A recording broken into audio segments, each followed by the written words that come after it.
Senhoras e senhores telespectadores da TV Otimista, senhoras e senhores internautas do blog do Edson Silva, estamos começando o nosso programa dizendo que o governador Eumano de Freitas assinou um decreto ontem que homologa os decretos municipais que declararam situação de emergência e nas áreas dos municípios cearenses afetados por chuvas intensas e enxurradas.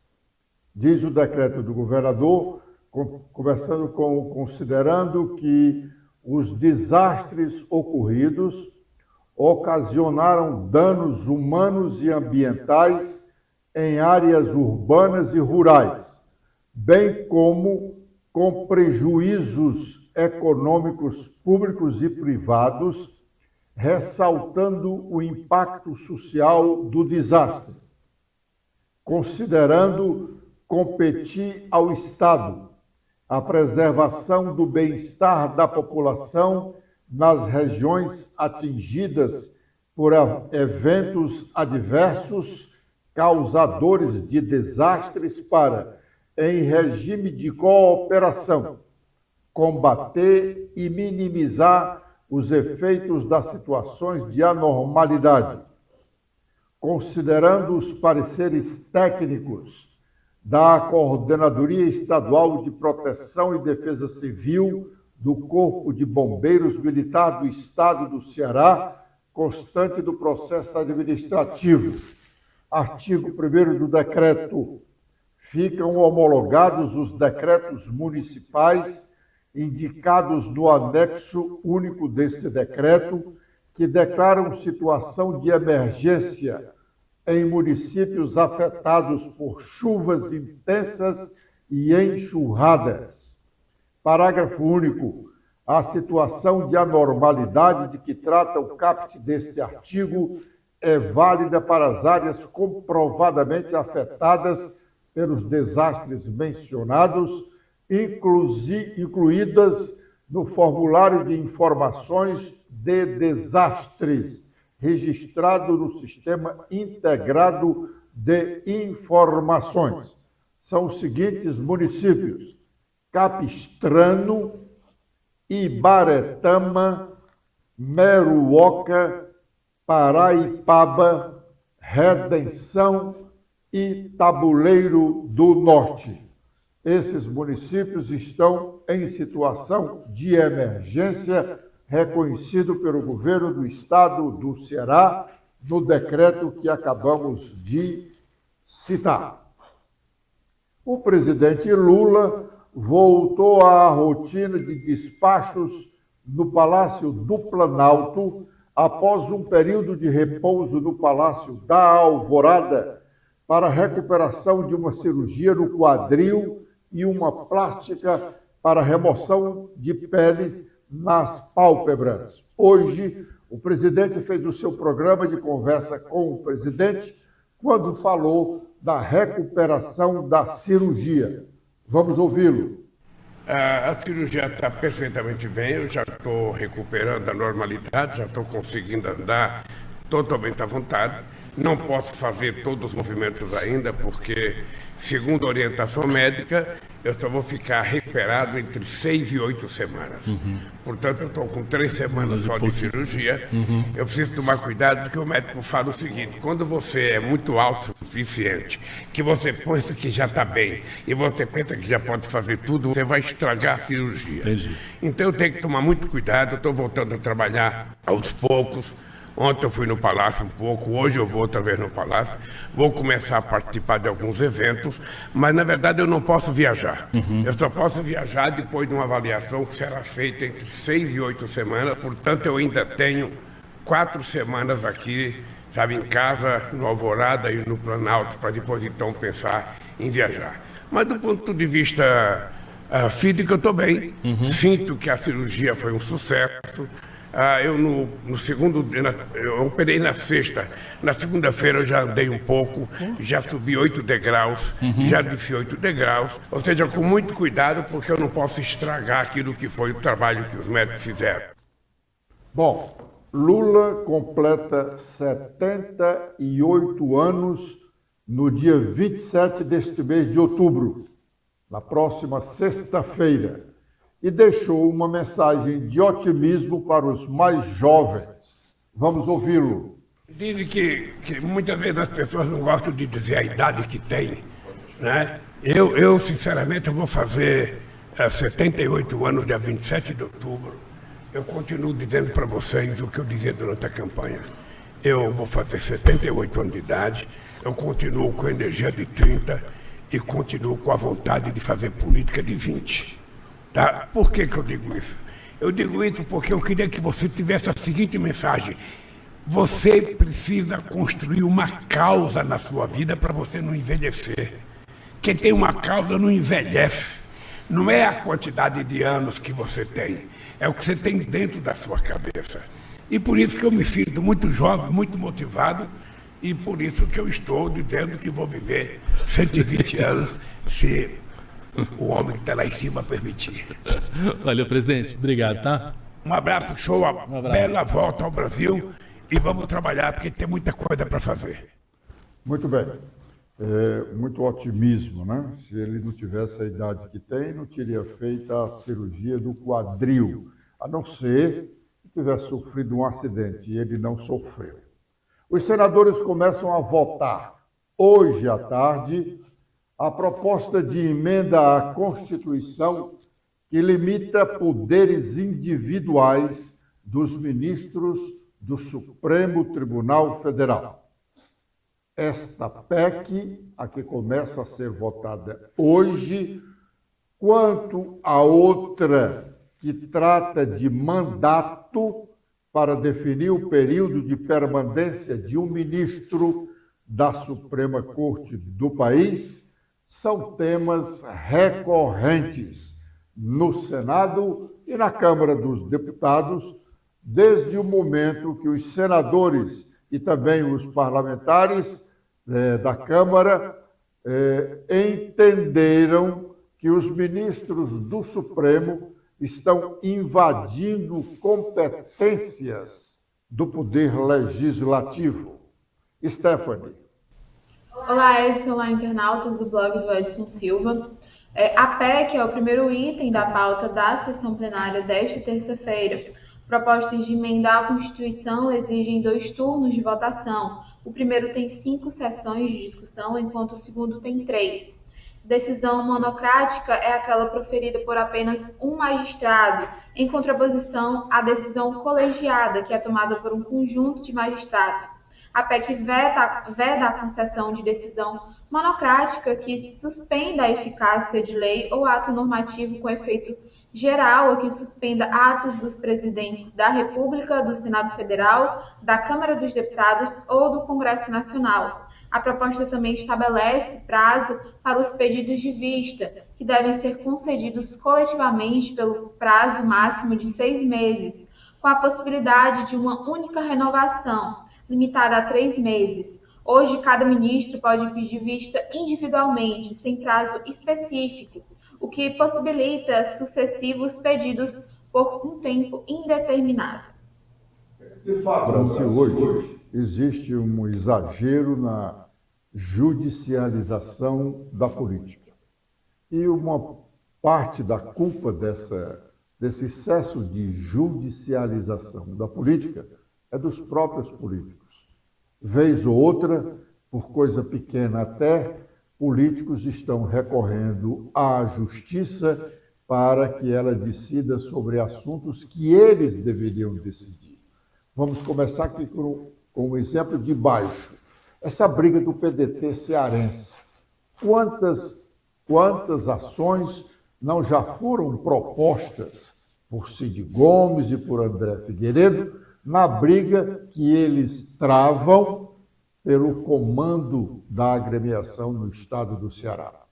Se eles fossem realmente bons políticos, estariam dialogando, teriam dialogado, e a questão não seria levado ao âmbito do Poder Judiciário. O Poder Judiciário deve resolver questões ligadas às pessoas comuns que precisam de uma decisão judicial para garantir seu direito. Não, o judiciário está sendo constantemente provocado para dirimir dúvidas da política e dos políticos. Mas, de qualquer modo, essa PEC tem uma coisa boa também, para dar um freio na magistratura brasileira com relação a essa questão das liminares. É um abuso o que nós temos hoje no país com relação à utilização de liminares. Um juiz, um desembargador, um ministro concede uma liminar e senta em cima do processo. A liminar é realmente necessária. É preciso que tenhamos no nosso ordenamento essa situação em que um magistrado pode conceder uma liminar, porque ela pode corrigir um defeito e evitar um prejuízo maior a uma das partes. Mas a liminar é para ser concedida hoje e ser decidida logo na próxima semana ou no máximo no próximo mês. E não um juiz conceder uma liminar, sentar em cima do processo e passar 1 ano, 2, 3, até 4 anos sem dar andamento a esse processo onde ele concedeu essa liminar. Pois bem, essa é uma boa discussão.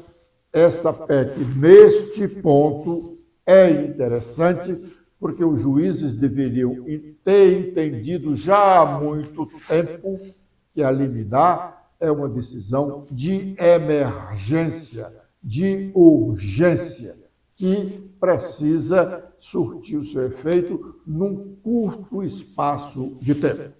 Agora é o momento de fazermos o nosso primeiro intervalo. Já já estaremos de volta com a sequência do nosso programa.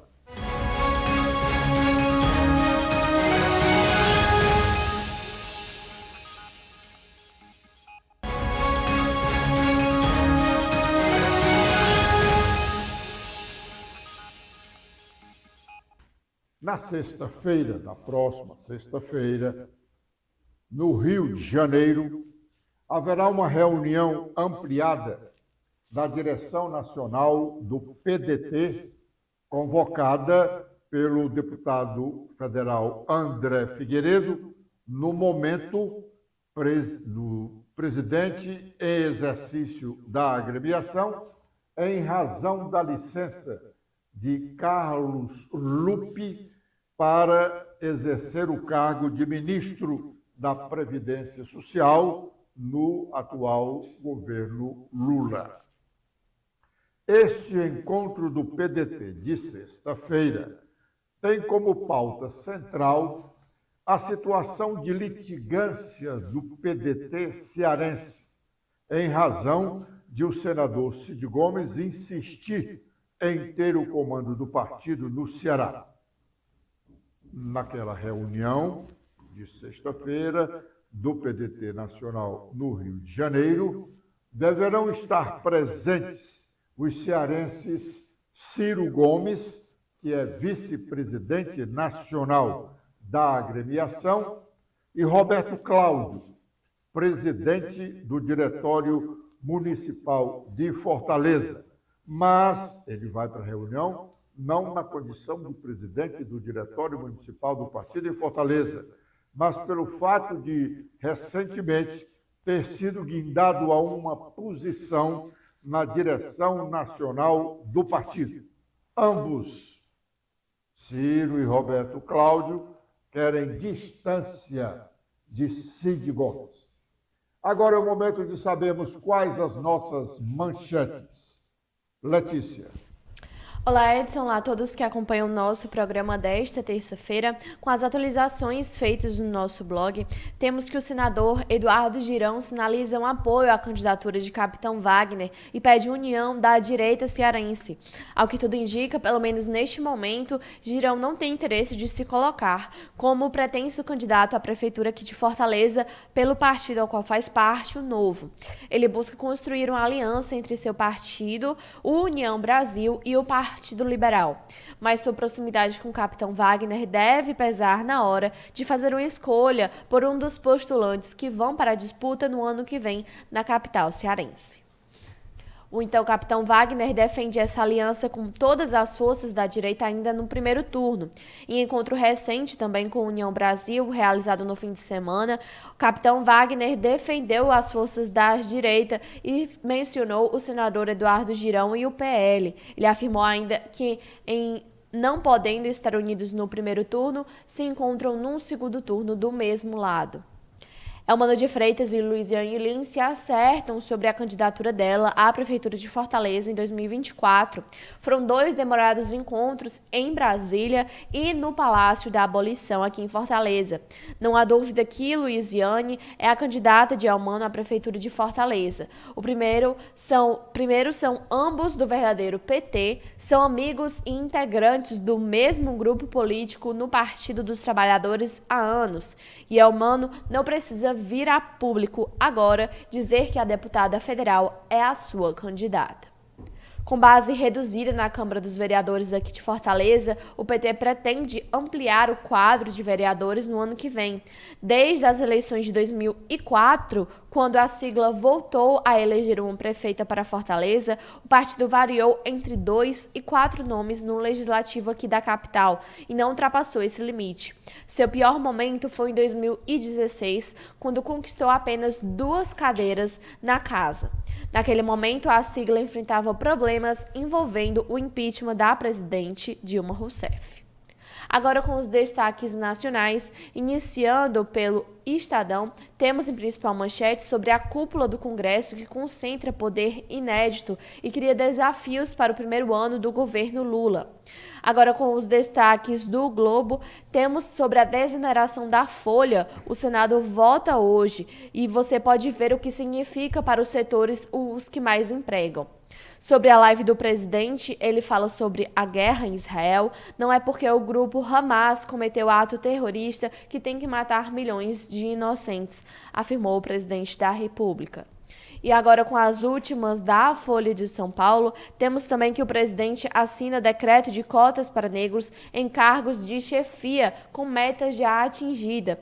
Ministra confundiu critérios na época do anúncio ao desconsiderar inclusão de pardos, diz a ministra da Igualdade Racial, Aniele Franco.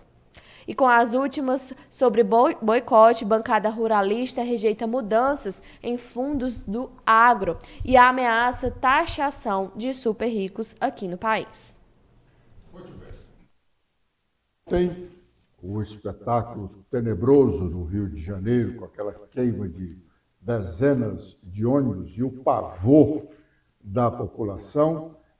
Foi mais um capítulo da situação de grande dificuldade que experimentamos no Brasil, notadamente no Rio de Janeiro e na Bahia, e também no estado do Ceará, da falta de eficiência dos poderes públicos quanto ao serviço da segurança pública. O Rio de Janeiro experimenta uma guerra, não é de hoje, praticamente é quase uma guerra civil. E a Bahia, idem. O Ceará, nós não deixamos de falar sempre na insegurança, na preocupação que tem todo o cearense com a falta de garantia de segurança por parte do poder público estadual. A segurança pública nos estados é de competência dos governos estaduais. As prefeituras não têm competência, nem atribuição e nem recursos para fazer segurança pública. As prefeituras têm suas guardas municipais apenas para a segurança patrimonial, para guarnecer os seus prédios públicos, garantir os seus serviços públicos, enquanto na esfera federal o governo federal tem uma competência macro. Ele também não pode intervir na atuação, ou ordinariamente, na atuação dos governos estaduais quanto à segurança. Mas ele pode intervir pela força que tem, pelo poder que tem, quando a situação é calamitosa, como é no Rio, como é na Bahia, ele pode intervir, como já interveio em outras oportunidades, para com sua força, com a força federal, a força nacional, debelar esta grave situação. Vamos fazer mais um intervalo e já já estaremos de volta com a parte final do nosso programa.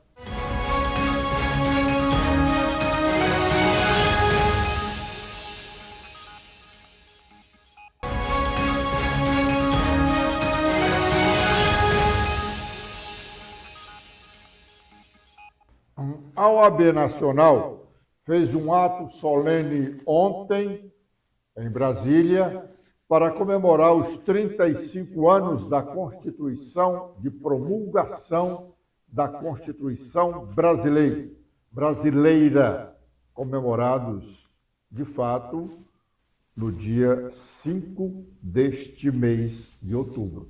Foi a data exata da promulgação da Constituição brasileira, com o encerramento do Congresso Nacional ou da Assembleia Nacional Constituinte. Estas comemorações já ocorreram, as comemorações referentes aos 35 anos da Constituição, já ocorreram no Congresso Nacional e no Supremo Tribunal Federal. Ontem foi a vez da Ordem dos Advogados do Brasil fazer o seu evento solene. Os principais oradores da solenidade de ontem na OAB foram o próprio presidente da Ordem, o presidente do Congresso Nacional, o presidente do Supremo Tribunal Federal e o vice-presidente da República, Geraldo Alckmin, representando o presidente Lula, que ainda não pode ficar muito tempo em pé ou de pé. Vamos ouvir parte do que disse o presidente do Congresso Nacional do evento da OAB de ontem, o senador Rodrigo Pacheco. O legislador e o advogado vem desde a criação, em 1843, do Instituto dos Advogados do Brasil, predecessor da Ordem dos Advogados do Brasil e instituição importante na formulação do anteprojeto da Constituição de 1891, que lançou as bases de nossa primeira República. Repetidas vezes, a OAB e a advocacia se mostraram agentes da resistência aos regimes autoritários. Durante o período do Estado Novo, a OAB desafiou as violações aos direitos humanos e ao Estado de Direito, apresentando pedidos de habeas corpus e resistindo a prisões ilegais. Também nos anos de chumbo, a OAB permaneceu uma fortaleza de resistência, defendendo advogados com direitos políticos cassados e lutando pelos princípios democráticos.